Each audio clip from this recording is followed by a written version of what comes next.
Hey guys, and welcome to my first Plan With Me monthly video.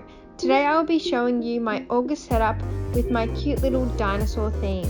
And as always, I'll be using my Archer and Olive journal. I'll leave a discount code in the description if you'd like to check them out yourself. Okay, so like I said, this month I decided to do a dinosaur theme. I wanted to keep it really simple for this busy month, but still do something really fun and cute. So I thought these comical dinosaurs would be the perfect thing to do. So starting with my cover page, you can probably already see that I've drawn it in grey lead, but I started with a cute little sad dinosaur as my main cover page on the right there, and then on the left I've got this little dinosaur just smack bang lying on the floor with the little caption saying no, just as a little filler in on that page. But I thought it was a little fun thing to add in, but maybe it's something we can relate to these days of just having enough at times. So as you can see, I took my outline pens and went over the grey lead with that, and then just coloured it in with my Faber-Castell coloured pencils. And then I just wrote August underneath in a pen tool brush pen, just nice and simple, but I think it worked well for this page. Then we go on to my monthly spread. Now I pretty much always do the same monthly layout just because it works for me, it's simple, it's easy to fill in, refer back to, and it's really clear. I know some people might do more, fancy, artistic style looking monthlies, but I just want to keep it simple and easy to use. So I use my zebra mild liners to do the day at the top in grey and green, and then use the same outline pens to draw the boxes. Just for reference, in case you also have an Archer and Olive notebook and want to do the same layout, it is 6 boxes down and 3 across. And then I also love doing the drop box shadows with my black Crayola Super Tip, as I think it really adds something to the spread and gives it that dimension and just sort of finishes off the spread really nicely.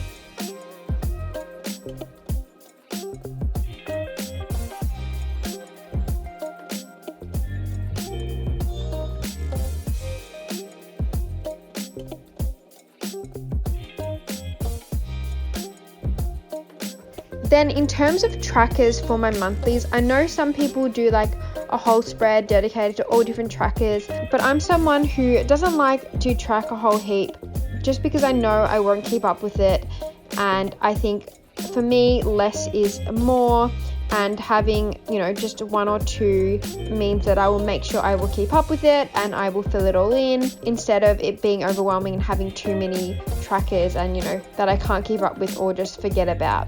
So basically what I do every month is create a budget tracker, and then I also have my mood tracker, but that is at the start of the year, and I just have one spread for the whole year so I don't have to keep doing it every month. So as you can see, I began my budget tracker. Again, this is the same sort of style for pretty much every month I do, but of course with the twist of what theme I'm doing. So for this month with the dinosaurs, I did this kind of dinosaur themed text at the top, kept it nice and colourful and fun, and then drew this cute little comical dinosaur in the bottom right corner. And then I just ruled a heap of lines that I could write in the day, the description, if it's a plus or if it's a minus expense, and then the total balance.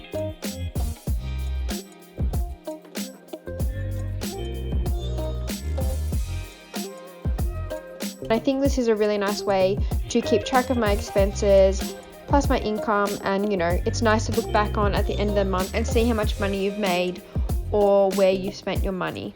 It's probably not my favorite budget tracker title, but I think for the theme it works quite well.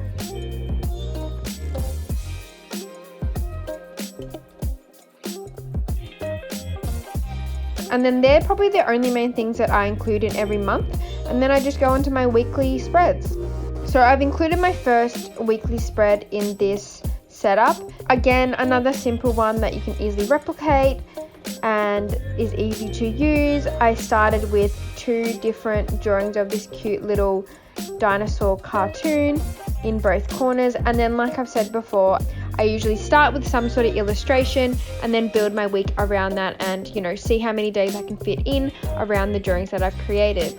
So So I drew one in each corner on each page, and then drew boxes for the date around it, and used my zebra mildliner again to create a grey strip where I could write the day of the week. And once again, I coloured in the dinosaurs nice and colourful and fun and vibrant with my Faber-Castell pencils.